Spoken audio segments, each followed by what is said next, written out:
Hai semuanya, selamat datang kembali. Pada kesempatan ini, kita akan membahas mengenai politeness principles atau prinsip kesopanan. Kesopan santunan pada umumnya berkaitan dengan hubungan antara dua partisipasi yang dapat disebut sebagai diri sendiri dan orang lain. Menurut Brown dan Levinson pada tahun 1987, yang mana terinspirasi oleh Goffman pada tahun 1967, bahwasanya bersikap sopan santun itu adalah bersikap peduli pada wajah atau muka, baik milik penutur maupun milik mitra tutur. Wajah dalam hal ini bukan dalam arti rupa fisik, namun wajah dalam artian public image, atau mungkin padanan kata yang tepat adalah harga diri dalam pandangan masyarakat. Jika Goffman menyebutkan bahwa wajah adalah atribut sosial, maka Brown dan Levinson menyebutkan bahwa wajah merupakan atribut pribadi yang dimiliki oleh setiap insan dan bersifat universal.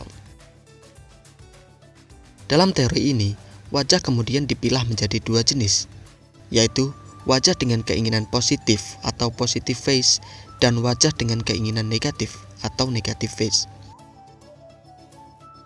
Wajah positif berkaitan dengan nilai solidaritas, ketidakformalan, atau juga keakraban.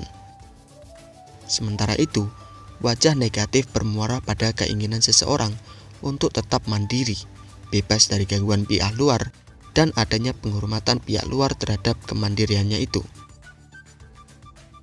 Karena dapat dilihat bahwa wajah memiliki nilai seperti yang telah disebutkan, maka nilai-nilai itu patut untuk dijaga. Dan salah satu caranya adalah melalui pola berbahasa yang santun, yang tidak merusak nilai-nilai wajah itu. Untuk lebih memahami konsep wajah ini, mari simak contoh-contoh berikut, baik wajah positif maupun negatif, dalam konsep kesantunan berbahasa. Yang pertama, wajah positif. Perhatikan contoh-contoh berikut ini. Wih, bajunya bagus banget tuh. Kalimat ini termaksud dalam positive face, karena menunjukkan suatu apresiasi atau pujian terhadap milik atau prestasi seseorang. Dan selanjutnya, sekarang sudah baikan kan? Ini adalah kalimat yang menunjukkan empati ataupun solidaritas. Kemudian selanjutnya, kita pasti bisa menyelesaikan tugas ini dengan baik. Ini merupakan kalimat yang menunjukkan sikap optimisme. Dan contoh yang terakhir, kita memang orang-orang hebat dan layak dipilih. Kalimat ini merupakan ungkapan inklusif atau mengakui adanya kebersamaan bagi semua. Wajah yang kedua adalah wajah negatif atau negative face.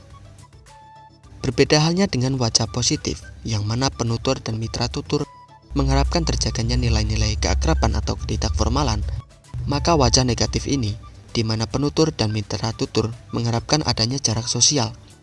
Seperti contoh-contoh berikut. Saya tidak tahu apakah ibu suka teh atau kopi. Kalimat ini termasuk dalam negative face, karena tidak bersifat memaksakan dan atau dalam makna lain memberikan pilihan. Contoh selanjutnya, semoga Bapak berkenan hadir, tapi kalau terlalu sibuk, ya gimana lagi? Kalimat ini bersifat tidak ingin mengganggu kebebasan pihak lain atau menghargai komitmen pihak lain. Contoh selanjutnya, maaf ingin bertanya, kalau bis kota datang jam berapa ya? Kalimat ini mengakui bahwa tindakan ini mungkin mengganggu pihak lain. Dan contoh yang terakhir adalah, keputusannya saya serahkan kepada Bapak saja. Kalimat ini memberikan wewenang penuh dan kebebasan kepada pihak lain. Dari contoh-contoh tadi, jelaslah bahwa dalam berbahasa, kita harus senantiasa mempertimbangkan jarak sosial antara kita dan mitra tutur.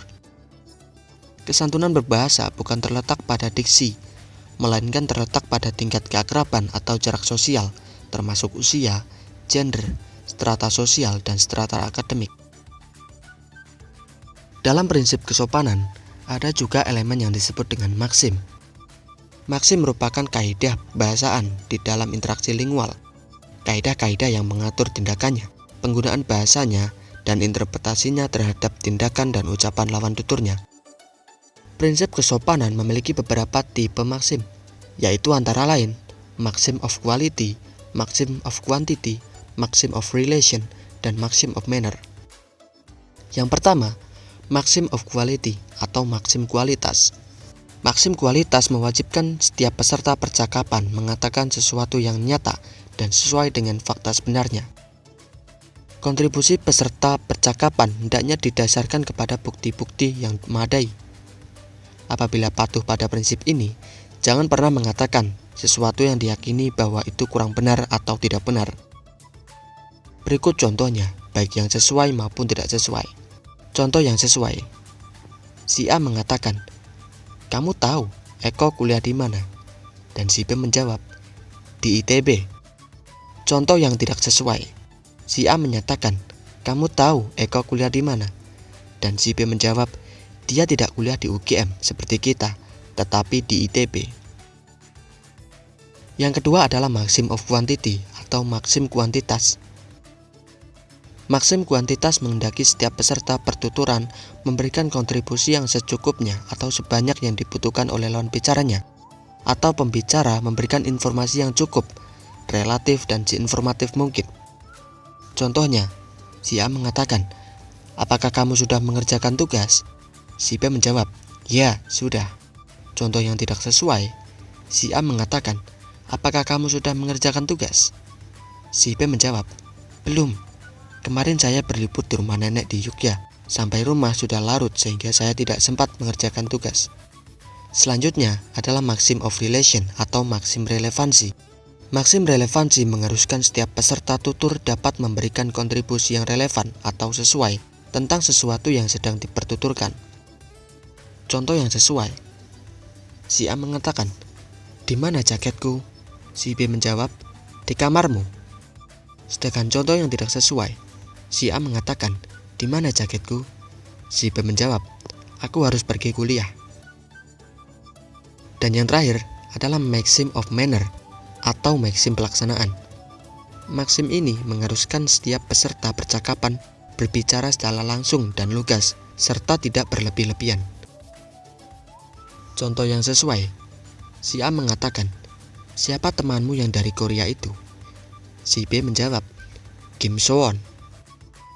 Sedangkan contoh yang tidak sesuai, si A bertanya, "Siapa temanmu yang dari Korea itu?" Dan si B menjawab, "KIMSOWON." Nah, kurang lebih seperti itu sedikit pembahasan mengenai politeness dalam ilmu pragmatik. Jadi kesimpulannya, kesantunan berbahasa bersentral pada jarak sosial, yang mana sekaligus mengatur tata krama berbahasa kita. Santun berarti tidak mengancam wajah, tidak menyatakan hal-hal yang bermuatan ancaman terhadap harga diri seseorang, atau tidak mencoreng wajah seseorang atau wajah diri sendiri. Dan kita cukup sampai di sini. Jika ingin menambahi, silahkan tulis di kolom komentar. Sampai jumpa pada video-video selanjutnya.